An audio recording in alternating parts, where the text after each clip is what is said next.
Election day is here, and millions of Americans, including Georgians, are casting their votes today. Here in Metro Atlanta, polls are open for a little more than another hour. Yeah, former President Trump and Vice President Harris wrapped up their campaigns last night, actually into the morning for former President Trump.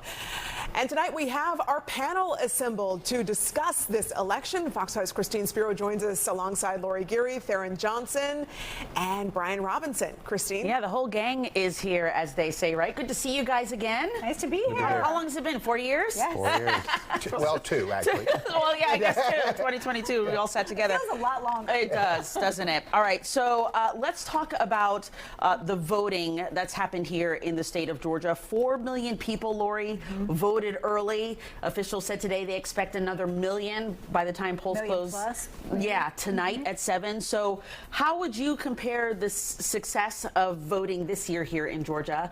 And what are you looking for in the early results when they start coming out? Well, I think what we talked about on the Georgia game this past week was that Republicans got the message that this is about early voting and early turnout. So the question is, did the rural Republican vote, did they kind of front load? Were these folks who were going to actually come out and vote today? Or were these actually new voters in those rural areas? And I know that Republicans are applauding. I know Brian Robinson will applaud the fact that there was a very high rural vote and in that early voting.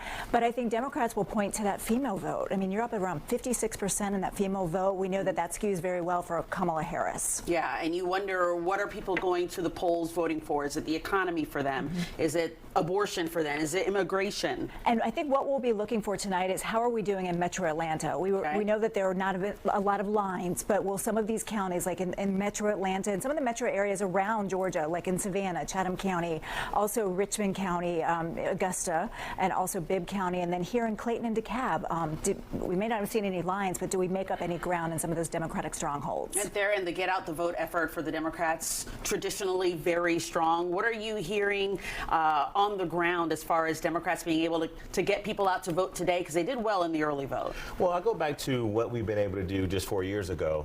During a deadly pandemic, Democrats were able to take advantage of early voting, drop boxes, and absentee.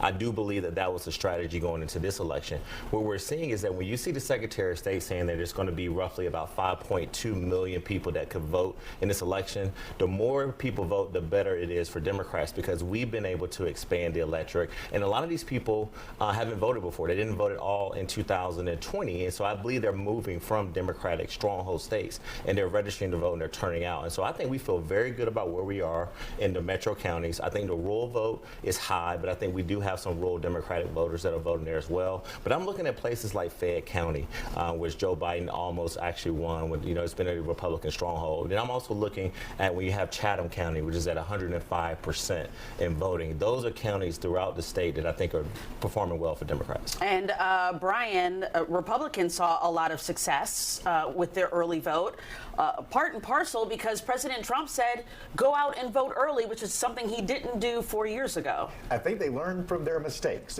Certainly they are late adapters of some of the stuff that Democrats picked up and executed so well in 2020. And I think what you're seeing, Lori, is in those rural counties, yes, they are cannibalizing the election day vote with the early vote.